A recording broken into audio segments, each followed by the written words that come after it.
जिसको बोलते हैं, उस एंटी डायग्नोस्टिक चार्ट में सबसे पहले ये नाभि है। हमारा जितना भी ट्रीटमेंट होता है नाभि को केंद्र मानकर होता है, तो ये नाभि की पोजीशन है। इस नाभि की पोजीशन के बाद में ये नाभि पर मैंने गोल खींचा, जब भी हम चेक करेंगे तो नाभि से स्टार्टिंग करेंगे। आजकल इस नाभि का बहुत महत्व है, बहुत सारे लोग नाभि की समस्या से परेशान हैं। मैं बाद में बात करूंगा नाभि की समस्या को और कैसे देख सकते हैं। ये हमारा रिब्स का एरिया है, जो मैं लाइन खींच रहा हूँ, ये देखिए ये इनकी रिब्स है, इस रिब्स के साथ में मैंने लाइन खींच दी ये करके, ठीक है। ये इनका रिब्स का एरिया ये है, ठीक। अब मैं इधर से मिला दूं तो ये यहाँ जाकर ऐसे बनेगा पोजीशन। ये इनका क्या है, स्टर्नम बोन है ना। ये ऊपर का एरिया क्या होगा, स्टर्नम बोन हो गया। अब मैं इधर से बात करूँ तो ये रिब्स का एरिया हो गया, ये इसका हो गया। यहाँ से अगर मैं बात करूँ तो ये पेल्विक का एरिया ये है, जो मैंने आपको विटामिन चेक करना बताए थे ना, तो ये इनका पेल्विक का एरिया हो गया। अब यहाँ से हमने सारे पॉइंट्स क्या है यहाँ से बनाने हैं, ठीक। अब सबसे पहले जो हम चेक करेंगे ये हमारा क्या है, पैंक्रियास का पॉइंट। ये हम जो चेक करते हैं ये पैंक्रियास का पॉइंट है। एक्चुअल में ये यहाँ पर हम कोड़ी का भी चेक करेंगे, लेकिन कोड़ी कैसे चेक करते हैं ये बाद में बताऊंगा। तो अभी न्यूरोथेरेपी का एंटी डायग्नोस्टिक चार्ट सीख रहे हैं, तो ये पैंक्रियास का पॉइंट है। इसके बाद में ये जो एरिया हमारा ये कौन सा है, गॉल ब्लैडर का एरिया है, तो यहाँ मैं जी लिख देता हूँ।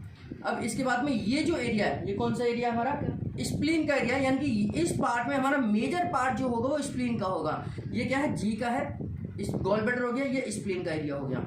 यहाँ से अगर मैं इधर की तरफ लाइन खींचूँ ये, तो ये क्या है, लिवर का एरिया है। और यहाँ से मैं इधर की तरफ लाइन खींचूँ तो ये क्या है, म्यूकस का एरिया है, ठीक है। यहाँ से मैं नीचे की तरफ ये लाइन खींचूँ तो ये क्या है, WD है, जिसको हम यूट्रस बोलते हैं, ठीक है। अगर मैं यहाँ से ये लाइन खींचूँ तो ये क्या है, गैस का एरिया है, गैस का एरिया है, जिसको हम स्टमक बोलेंगे। और यहाँ से मैं यहाँ तक की लाइन खींचूँ तो क्या है, गैस आई का है, यानी कि ये आपका इंटेस्टाइन का एरिया है, ठीक है। अब ये हमारा ऊपर नीचे दाएं बाएं हो गया सारा।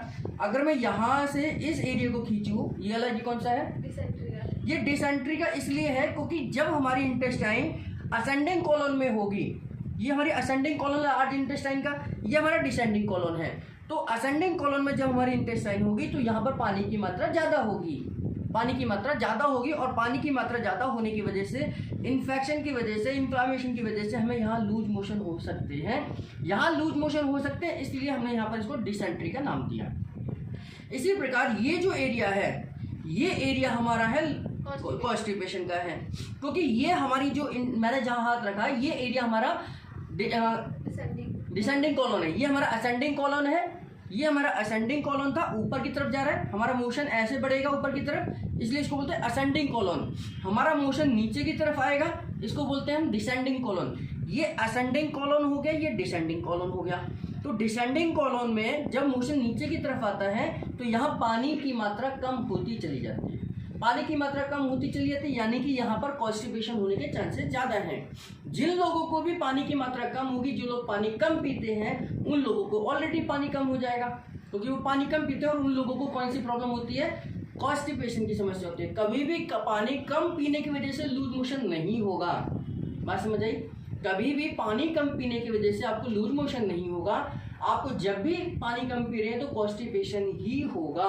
क्यों? क्योंकि यहाँ पर ऑलरेडी पानी की समस्या कम है और यहाँ पर आपने पानी कम पी रहे हैं तो यहाँ और ज़्यादा कॉन्स्टिपेशन हो जाएगी। जैसे मैं अपना अनुभव बताऊँ तो 3 दिन हम लोग बाहर थे तो वह पानी नहीं पी रहे हैं, तो यात्रा में, तो हमें धीरे धीरे कॉन्स्टिपेशन हो गया। यानी कि पानी कम पीने की वजह से ही आपको कॉन्स्टिपेशन होगा, ठीक है। तो यहाँ कॉन्स्टिपेशन। और दूसरा, ये जो डिसेंडिंग कॉलम है यहाँ पर पानी की, क्योंकि ये हमारा किसका कॉन्स्टिपेशन का पॉइंट है, यहाँ से कॉन्स्टिपेशन नीचे तक कहीं पर भी हो सकता है, कहीं भी हो सकता है, क्योंकि यहाँ से डिसेंडिंग कॉलम में पानी कम होता चला जाता है, पानी कम होता हो जाएगा। फिर यहाँ पर सबसे ज़्यादा कॉन्स्टिपेशन होने के चांसेस हैं, क्योंकि ये हमारा सिग्मॉइड कॉलम है, जैसा कि हमने डाइजेस्टिव सिस्टम में पढ़ा था। ये हमारा सिग्मॉइड कॉलम है, तो यहाँ कॉन्स्टिपेशन होने के सबसे ज़्यादा चांसेस हैं। और यहाँ से बाद में नीचे एनस, उसके बाद मोशन बाहर आ जाएगा, ठीक है। इसके बाद में अगर मैं देखें तो ये जो एरिया है, ये जो एरिया कौन सा हो गया, राइट ओवरी का हो गया। यानी कि अगर फीमेल्स की बात करें तो फीमेल्स में ये क्या होगा, राइट ओवरी का एरिया होगा। मेल के अंदर ये राइट टेस्टिस का। अगर यहाँ दर्द आता है, ये हो सकता है अपेंडिक्स का भी दर्द हो, यहाँ पर अपेंडिक्स होगा, हो सकता है अपेंडिक्स का भी दर्द हो, लेकिन जैसा मैंने आपको बताया था कि हम हर एरिया का एक नाम रख देते हैं। तो यहाँ अगर दर्द है तो ये अपेंडिक्स का भी दर्द हो सकता है, ओवरी का भी हो सकता है, लेकिन अगर हमें यहाँ सर्कुलेशन भेजना है तो हम कौन से पॉइंट से भेजेंगे? राइट ओवरी से भेजेंगे। यहाँ होने वाले दर्द को अगर हमें निकालना है तो राइट ओवरी के दर्द से हम पॉइंट से हम निकालेंगे, चाहे वो राइट ओवरी का पॉइंट हम एनएनएस में दें, सीएनएस में दें, टॉप फिंगर में दें, या डायरेक्ट हम प्रैक्टिकली पॉइंट में पैर से उसको दें, हाथ पर दें, है ना। और ये जो पॉइंट है हमारा, ये वाला जो पॉइंट है ये हमारा लेफ्ट ओवरी का हो गया, यानी कि फीमेल के अंदर लेफ्ट ओवरी का एरिया ये वाला एरिया हो गया।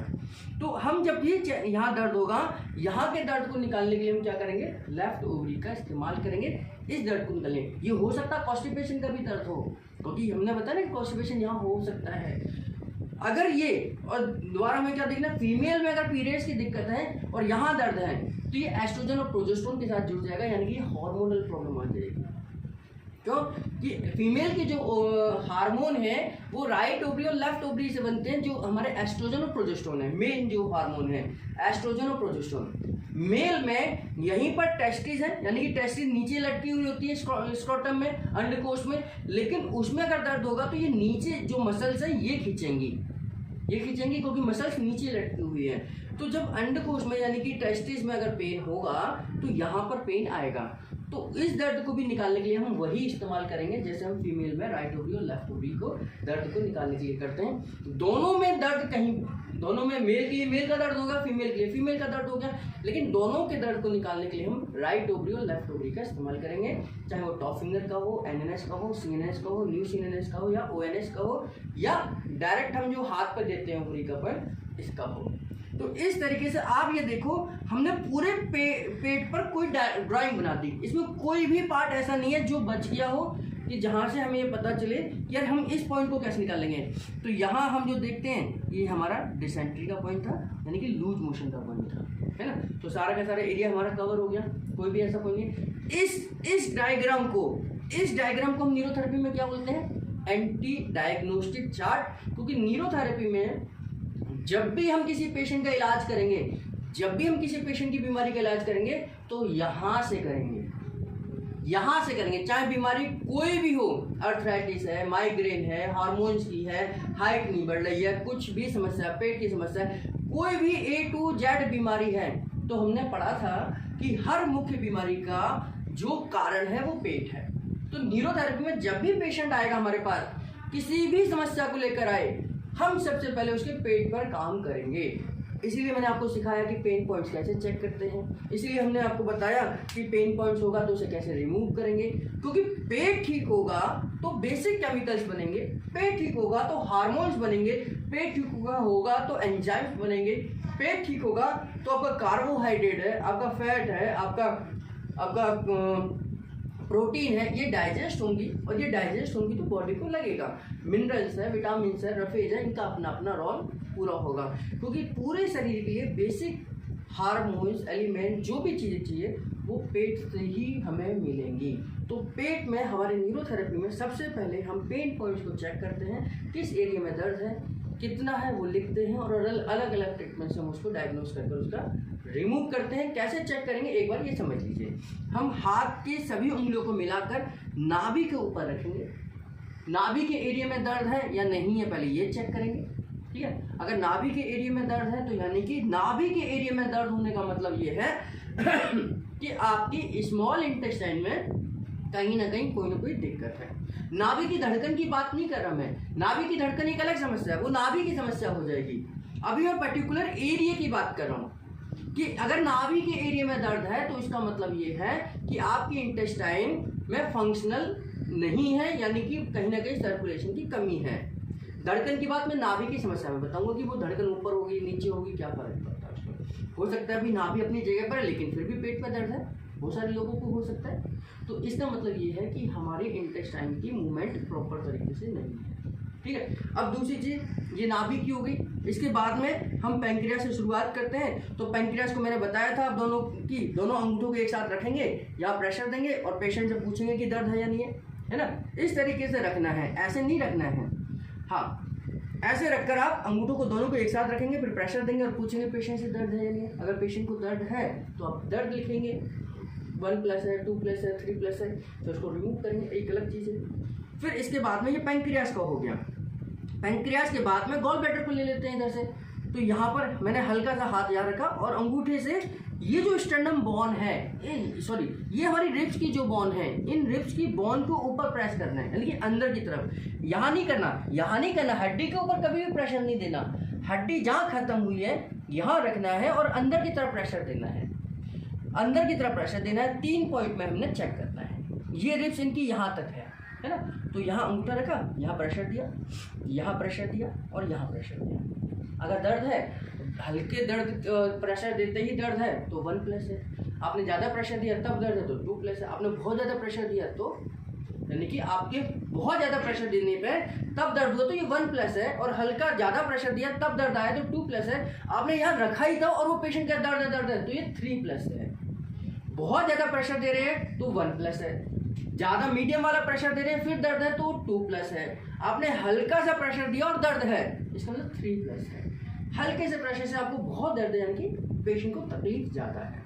इसी प्रकार से स्प्लीन में चेक करेंगे। यहाँ अंगूठा रखा, यहाँ प्रेशर दिया, फिर यहाँ प्रेशर दिया, फिर यहाँ प्रेशर दिया, 3 पॉइंट में चेक किया, है ना। फिर इसके बाद में ये नाभि है और हमेशा नाभि की तरफ चेक करना है, नाभि की तरफ हमें आना है। तो ये हमारा पैंक्रियाज हो गया। फिर इसके बाद में सारी उंगलियां मिला लीजिए, यहाँ चेक करिए ऐसे करके, गैस ओनली में दर्द है क्या। ये 3 पॉइंट में चेक करना है, बिल्कुल बराबर। बहुत सारे लोगों को यहाँ 90% लोगों को दर्द होगा, जिनको पेट की समस्या होती है उनको यहाँ 3 पॉइंट में दर्द होगा।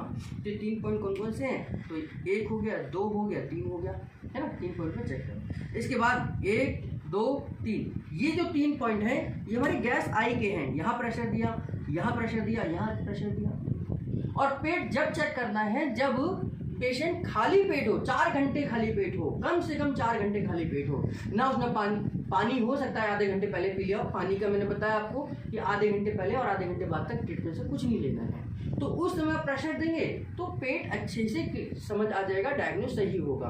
अगर पेशेंट ने अभी खाना खाया और अभी ट्रीटमेंट लेकर और हम डायग्नोस करें तो कभी भी सही डायग्नोस नहीं आएगा। केवल आपको सिखा रहे हैं इसलिए हम इस समय पर चेक करें, इसलिए खाली पेट ही पेशेंट को ज़्यादातर बुलाना है, ठीक है। ये हो गया, ये गैस ओनली हो गया, ये हमारा गैस आई हो गया, ये हमारा गॉल हो गया, ये हमारा स्प्लीन हो गया, ये हमारा लीवर हो गया। ये मेरा लीवर का पॉइंट है तो मैं लीवर का पॉइंट यहाँ से चेक करूँगा, 1, 2 और 3, ठीक है। तो 3 पॉइंट में नाभि की तरफ आना है। ऐसे म्यूकस 1, 2, 3 नाभि की तरफ जाना है, ठीक है। अब ये है ये डिसेंट्री का पॉइंट है तो हमने केवल डिसेंट्री को ऐसे चेक करना है, ये करके चेक करना। क्योंकि डिसेंट्री एक ही पॉइंट में हम देते हैं तो जितने पॉइंट में हम जो पॉइंट देते हैं उतने ही पॉइंट में हम वो पॉइंट चेक करेंगे। गॉल ब्लैडर 3 पॉइंट में देते हैं तो 3 पॉइंट में ही चेक करेंगे। लीवर हम 3 पॉइंट में देते हैं कंप्लीट तो 3 पॉइंट में चेक किया। म्यूकस 3 पॉइंट में देते हैं कंप्लीट तो म्यूकस को 3 पॉइंट में चेक कर। पैंक्रियाज हमें 1 पॉइंट में देते हैं, एक ही जगह देते हैं तो हमने एक ही जगह पर पैंक्रियाज को चेक किया।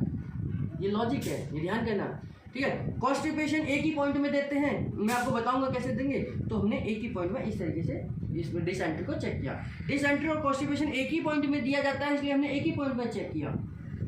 Right ovary, left ovary, WD 3 point में देंगे तो तीनों पॉइंट में चेक करेंगे। WD चेक करते समय यहाँ पर प्रेशर देंगे, यहाँ प्रेशर देंगे और नाभि के पास देंगे, यानी 3 पॉइंट बनेंगे। आप यहाँ से इतने एरिया में 1, 2, 3 पॉइंट में देंगे, ये WD बन जाएगा। ऐसे ही राइट ओवरी जब हम देंगे तो 1, 2, 3 पॉइंट में चेक करेंगे, ठीक है। ऐसे लेफ्ट ओवरी 1, 2, 3 पॉइंट में चेक करेंगे। तो जितने पॉइंट में हमारा पॉइंट दिया जाता है उतने ही पॉइंट में हम इसको चेक करते हैं। तो इस तरीके से इसको बोलते हैं एंटी डायग्नोस्टिक चार्ट। अगर ये सही डायग्नोज हो गया और आपने पेट के सारे दर्द निकाल दिए तो पेशेंट ये समझ लीजिए 50% ठीक होने की कगार पर पहुंच गया। अगर आपको बार बार दर्द हो रहा है, पेशेंट को बार बार दर्द आ रहा है, इसका मतलब कि हमारा फोकस पेट पर ही रखना है। हाँ, लेकिन पेशेंट को भी ये चाहिए कि वो डाइट ठीक से ले, कि डाइट की वजह से बार बार दर्द ना आए। वो गैस की चीज़ें खा रहा है तो गैस हो रही, वो कॉन्स्टिपेशन की चीज़ें खा रहा है तो कॉन्स्टिपेशन हो जाएगा, पानी कम पी रहा है तो कॉन्स्टिपेशन हो जाएगा। तो पहला हमारा न्यूरोथेरेपिस्ट का काम है, धर्म है कि पेन पॉइंट को ठीक करना है, तब जाकर आप पेशेंट को ठीक कर पाएंगे।